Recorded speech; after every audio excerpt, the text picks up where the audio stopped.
Hola, ¿qué tal? Bienvenidos una vez más a nuestra clase digital. El día de hoy haremos un repaso general de las consideraciones principales que debemos tener en cuenta acerca del concepto y características de la materia.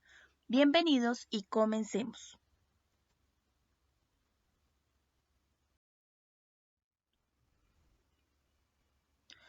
Lo primero que tenemos que tener en cuenta para abordar nuestro tema es que la materia ha sido definida como todo aquello que nos rodea y ocupa un lugar en el espacio, es decir, que todo lo que hay a nuestro alrededor es materia.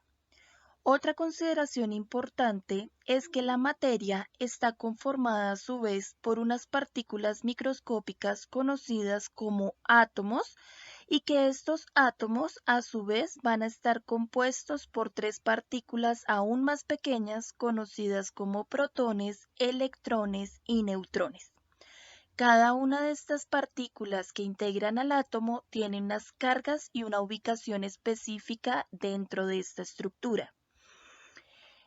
En un cuarto momento, tenemos que considerar que la materia tiene unas propiedades o características que nos van a facilitar diferenciarla entre una sustancia y otra, y a estas propiedades las vamos a clasificar en dos grandes grupos como propiedades físicas y propiedades químicas. Para dar inicio con nuestro repaso, entonces demos la respuesta a qué es el átomo.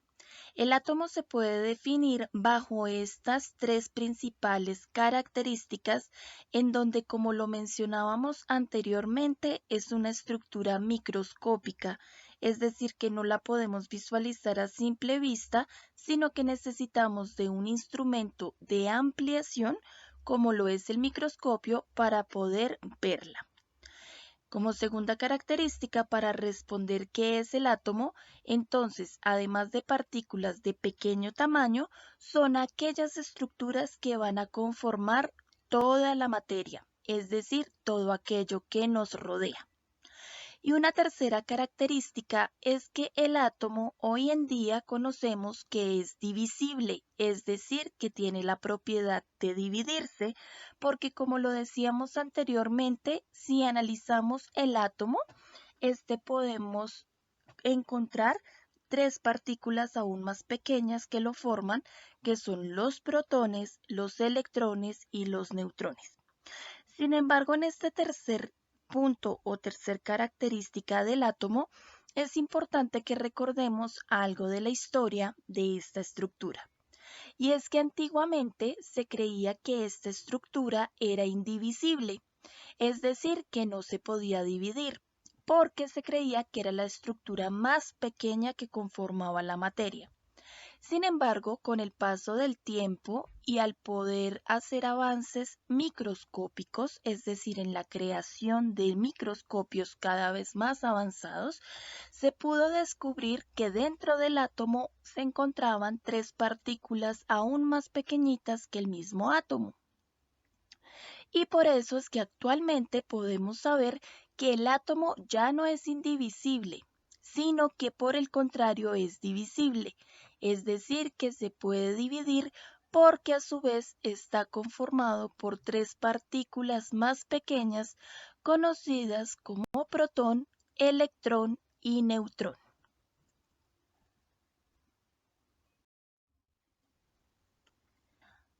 Entonces, ¿qué compone al átomo? Ya vimos que son tres partículas muy pequeñitas, pero vamos a dar una característica de cada una de ellas. Entonces, tenemos que el átomo está compuesto por partículas de menor tamaño con diferentes cargas. Dentro de esas vamos a encontrar al protón, que es una partícula que conforma el átomo y que como principal característica tiene una carga positiva.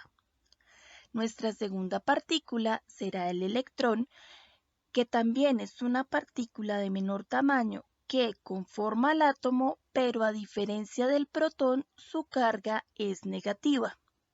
Y tenemos una tercer partícula a la que conocemos como neutrón, que debido a su mismo nombre no presenta ninguna carga, es decir, que su carga es neutra.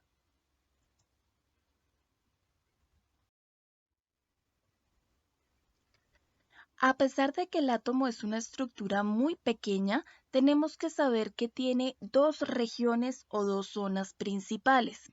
Vamos a tener esta región que encontramos aquí en el centro, a la cual vamos a denominar núcleo.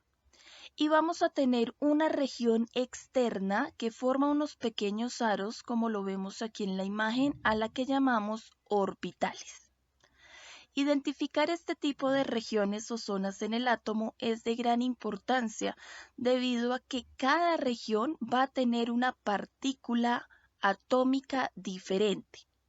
Por ejemplo, en el caso del núcleo, vamos a encontrar que allí vamos a poder diferenciar a los protones, es decir, las partículas que conforman al átomo y que tienen carga positiva, los cuales van a estar en compañía de los neutrones, que también son las partículas que conforman al átomo, pero que tienen carga neutra. Mientras que en los orbitales, es decir, en estos aros exteriores, vamos a encontrar a la partícula negativa a la que conocemos como electrón. De esta manera, diferenciando las dos regiones principales del átomo, podemos saber en cuál sector identificamos o podemos encontrar una partícula subatómica de nuestro interés. Por ejemplo, si la pregunta es, ¿dónde se encontrará un protón en este átomo? Podemos afirmar con certeza de que ese protón se encontrará en el núcleo. Es decir, que dentro de toda la estructura del átomo tendremos que dirigirnos al núcleo para encontrar ya sea al protón o al neutrón. Mientras que las probabilidades aumentan de encontrar al electrón no en el núcleo, sino en los orbitales.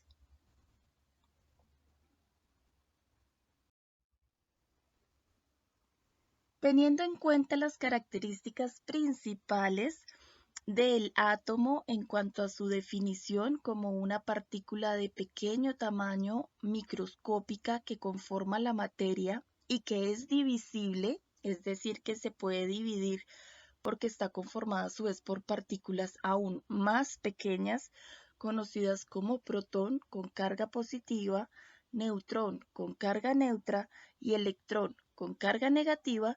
Vamos ahora a estudiar esas características principales que va a tener la materia sin tener en cuenta la sustancia de la cual estemos hablando. Entonces, iniciamos. Es importante tener en cuenta que a las características de la materia se le conocen también con el nombre de propiedades y que vamos a encontrar en nuestra materia dos tipos principales de propiedades a las que vamos a conocer como propiedades generales, que son aquellas que se encuentran en todo tipo de material sin importar el tipo de sustancia que estemos utilizando, y vamos a tener las propiedades específicas que son más concretas, que sí nos van a permitir diferenciar el tipo de sustancia de estudio. Dentro de las propiedades específicas o más concretas, vamos a encontrar a las propiedades físicas y químicas de la materia.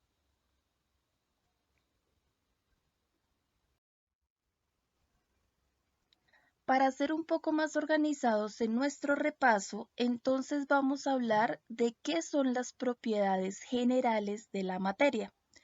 Como lo mencionábamos anteriormente, son características que tiene toda la materia sin importar la sustancia que la conforme. Es decir, no interesa si hablamos de una pared, de una puerta, de un metal. A estas propiedades generales también es importante que recordemos que se les conocen con un segundo nombre, que son propiedades extrínsecas. Y la principal característica de estas propiedades generales o extrínsecas es que no nos ayudan a diferenciar los diferentes tipos de materia, debido a que, como lo hemos estado viendo, están en toda la materia sin importar el material que componga un objeto.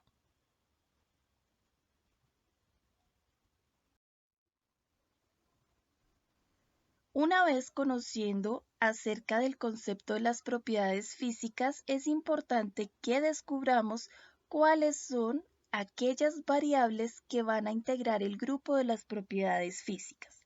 Así que vamos a tener a la masa, al volumen, al peso, la inercia, la impenetrabilidad y la porosidad. Esto significa que todo material que nos rodea va a tener principalmente estas 6 variables.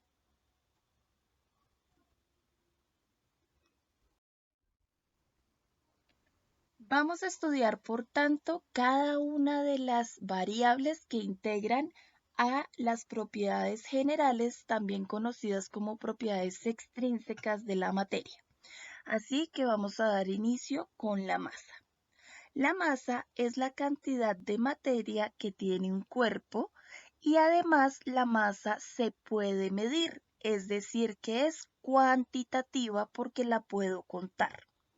Es importante que tengamos en cuenta que para establecer la masa de un objeto o para poder medirla, tenemos unas unidades de medida de masa características que corresponden principalmente a los gramos, los kilogramos, las libras y las onzas.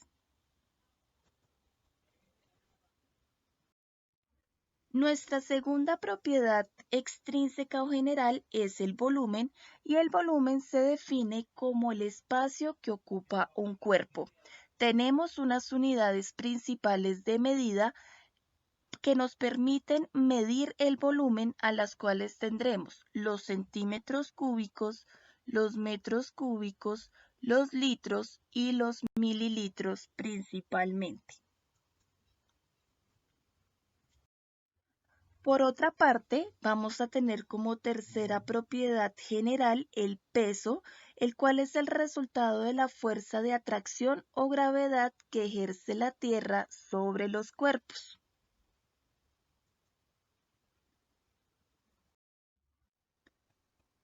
Nuestra siguiente propiedad es conocida como la inercia y es la capacidad o la tendencia que tiene un cuerpo a permanecer en estado de movimiento o de reposo mientras no exista una fuente que lo modifique.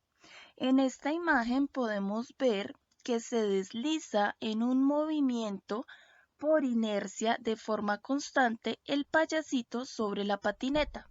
Sin embargo, la inercia se ve alterada cuando hay una piedra o un obstáculo en el camino que cambia esa inercia al hacer que el movimiento de la patineta con el payasito se detenga, porque el payasito cayó a causa de este obstáculo. Nuestra siguiente propiedad es conocida como la impenetrabilidad, que es la característica por la cual un cuerpo no puede ocupar el espacio que ocupa otro cuerpo al mismo tiempo. En esta imagen podemos observar un vaso con agua lleno, pero cuando yo intento colocar una piedra para que ocupe el mismo espacio de estas moléculas de agua en el vaso, no va a ser posible, porque como consecuencia de la caída de la piedra, las moléculas de agua sobrante se van a rebosar o regar del vaso, demostrándonos que no es posible que el agua y la piedra tengan el mismo espacio al mismo tiempo. Y por último tenemos la porosidad, que es la característica de la materia que nos presenta de que toda materia va a tener unos poros o espacios vacíos. En este caso tenemos una piedra y si hiciéramos un análisis microscópico veríamos que hay unos poros dentro de cada grano que conforma a la piedra. Esto indica que hay unos poros donde no van a haber granos, va a ser un espacio libre. La porosidad se presenta en todos los materiales. Unos tendrán mayor espacio que otros, es decir, unos poros más grandes, y otros tendrán unos poros más pequeños, pero todos tienen porosidad. Finalmente, para tener en cuenta en nuestro repaso de la materia y sus características, recopilemos. La materia es todo aquello que nos rodea y ocupa un lugar en el espacio. Va a estar dividida en dos grandes propiedades conocidas como propiedades generales, que son aquellas que tiene toda la materia, y propiedades específicas, que solo algunas sustancias poseen esos datos. Dentro de las propiedades generales encontramos a la masa, el volumen, el peso, la inercia y la impenetrabilidad, además de la porosidad. Es decir, que todo material va a tener esas 6 características. Finalmente, recuerden ingresar a su plataforma institucional, acceder al link para el desarrollo de su taller y tener las fechas establecidas para la solución del mismo. Que tengan un excelente día y nos vemos en una próxima sesión.